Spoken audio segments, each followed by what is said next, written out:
Cred că e vorba de răcitorul de eghere, care poate să fie spart, sau, mai rău de atât, ceva din... Bună dimineața! Ia că zici tu. Ce-a pățit Suzuki? Mai multe lucruri. Are o perioadă de antigel neidentificată.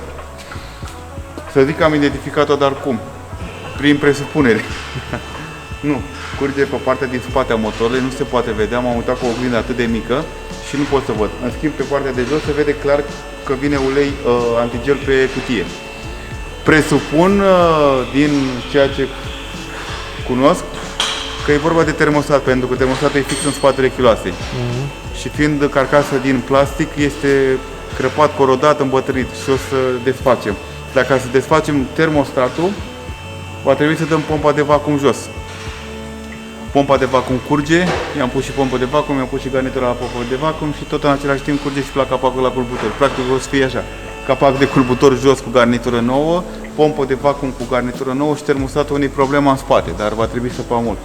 Asta odată și doi, la suspensie e ceva neconform, s-a montat suspensia la noi și kitul de protecție nu stă cum trebuie. S-a făcut o mică greșeală sau neadaptare la condițiile meteo, la montaj și va trebui să demonteze din nou colegul nostru să vadă ce e acolo, să pună problemele așa cum trebuie la loc. Și eu urmează să mă uit la un Golf 6 cu o distribuție făcută la noi, care pierde ulei. A zis clientul, domne, se pare că pierde ulei, parcă pe la distribuție. Am spălat-o aseară și a fost în tură cu ea un coleg și o să verificăm să vedem dacă e o problemă din ce am făcut noi aici. Gen un capac de etanșare nu s-a lipit bine, s-a întâmplat ceva, nu știu. Se mai întâmplă și la noi, nu? Hai, păi nu, câte mașini din înapoi? Avem vreo 30 afară. Doamne, ferește. Da. Hai cu Golf. N-am mai avut de mult un Golf. Da.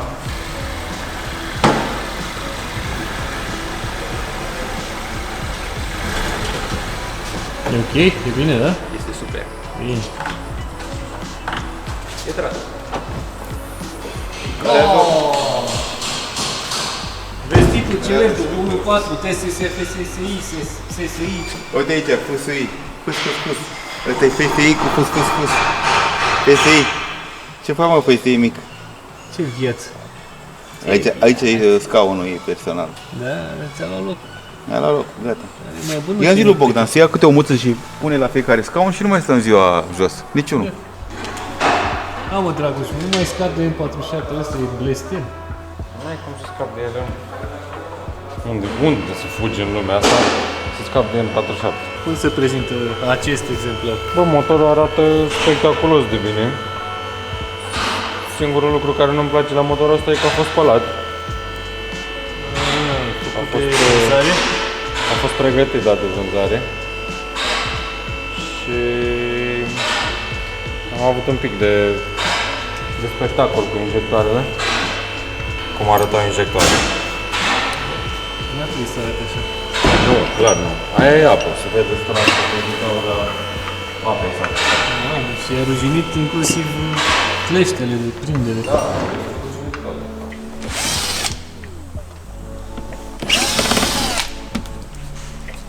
Că am aflat cine a făcut mașina. Cine a făcut mașina? Un coleg de-al nostru, care îl cheamă Alin. Și acum vom afla dacă a făcut-o bine. Foarte bine, merge. Păi merge, dar, Distribuție. dar merge cu pierdere de ulei. Bun, deci Garnituri, îmbătrânesc. Deci capacul la capacul la distribuție nu curge. Ai scăpat până aici. Dar mers, a mers până Da, e o pierdere de ulei aici, uite. Eu aseară am spălat-o. Vezi? Și acum are așa. Și eu am o presupunere, dar am zis, hai să vedem. Și presupunerea mea este că pierderea este de la carcasa de filtru de ulei. Deci nu este de la distribuție. Deci ai Nu s-a greșit. scăpat. Da, deci mașina pierde ulei pe la carcasa de la filtru de ulei, după blocul motor. Dar să vede cum a curs pe aici. Păi aici am spălat-o eu aseară și acum a început să curgă din nou. Și am mers cu mașina în probă. Și vine ulei de acolo de sus. Deci s-a lămurit de unul. Nu este de la distribuția care am făcut-o noi, spre norocul lui Adin, a șopat. Glumesc. Asta era, se poate întâmpla oricui. Problema e că omul a zis, dom'le, pierde ulei. Și crede aia omul pe la distribuție, că pierde pentru că... Da, are de unde să știe exact. Da, a luat și el o presupunere, ținând cont că s-a făcut o intervenție acolo, a crezut că e de acolo.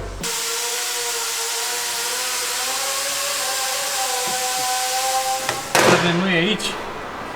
Avem un Kia. Problemă, pierde antigel. Și dacă pierde antigel, ce?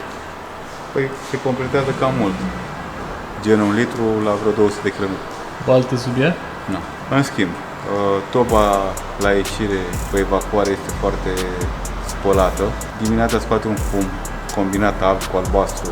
Nu mi-a explicat concret clientul. Evacuarea este un pic supra-încinsă, gen zici că ai aruncat cu apă pe ea.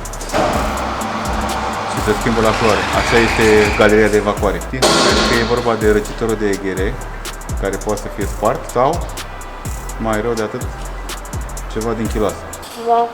Pa, pa, pa. Vom începe cu răcitorul de eghere, pentru că o să-l dau jos și o să vedem despre ce e vorba.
Ia uite.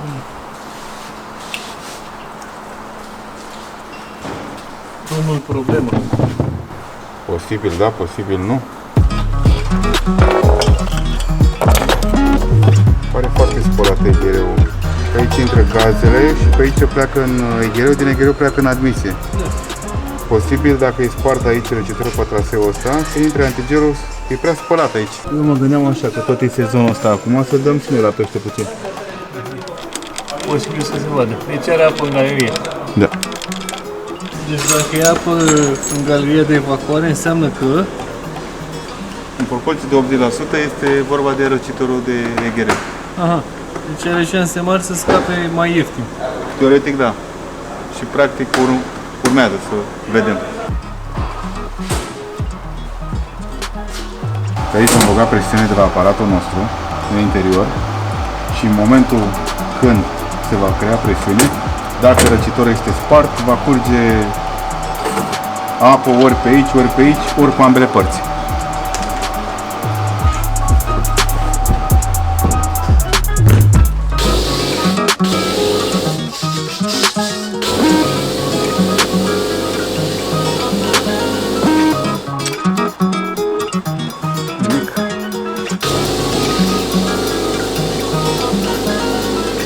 Nu prea.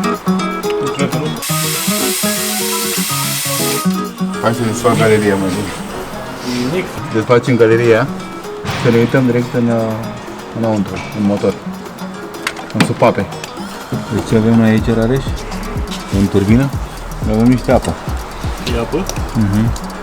Nu se vedea. Bun, hai să vedem mai departe. Deci bine ca să înțeleagă privitorii, Da, corect. se mai strânge niște calamină, niște negreală, Da, e evacuarea gazelor. dar nu este udă. Da, niciodată.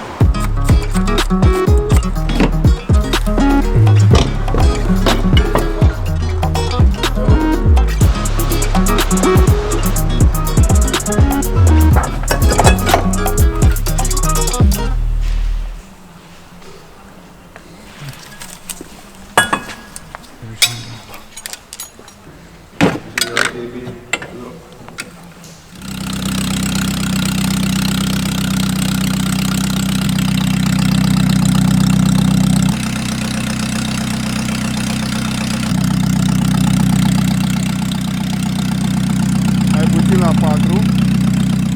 Că să încerce cu hârtie. Deci care e combinația? Combinație- Pornești motorul. Da. Și practic pe unde este gazele acum, adică pe acolo, vor ieși și stropi de antigel. Dacă e. Dacă e. Bine, că am văzut că cam fi un pic. Cam e sigur. Ce Deci să practic înseamnă cade mitul și discuția cu răcitorul și e problema cu chiloasa. Fisură în ea. La pistonul numărul 3 este ud. Se pare că adică este ud pe evacuare, mă refer. Dă pe acolo ceva gaze, o să pornesc să încerc să identific pornit, la fiecare piston o să pun în parte și vedem unde stropește. Acolo unde va stropi, e cu certitudine că este antigel.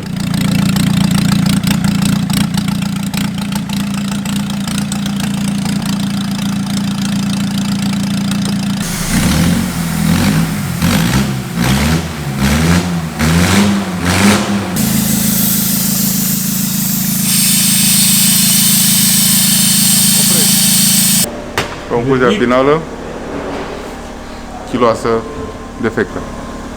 E crăpată să ai garnitura. Nu, n-are treabă cu garnitura. Este în camera de evacuare a gazelor și asta presupune că ar fi o fisură pe acolo pe undeva. Mai multe detalii decât dacă o să o dăm jos chiloasa atunci. Ce motor este al unui cât? 1.6? Picătura de antigel, cum apă cu antigel, cum iese din gaura de la evacuare și se scurge în jos. Și umezită camera de evacuare. E umedă. Pe când 2 e uscat și 3 la fel de...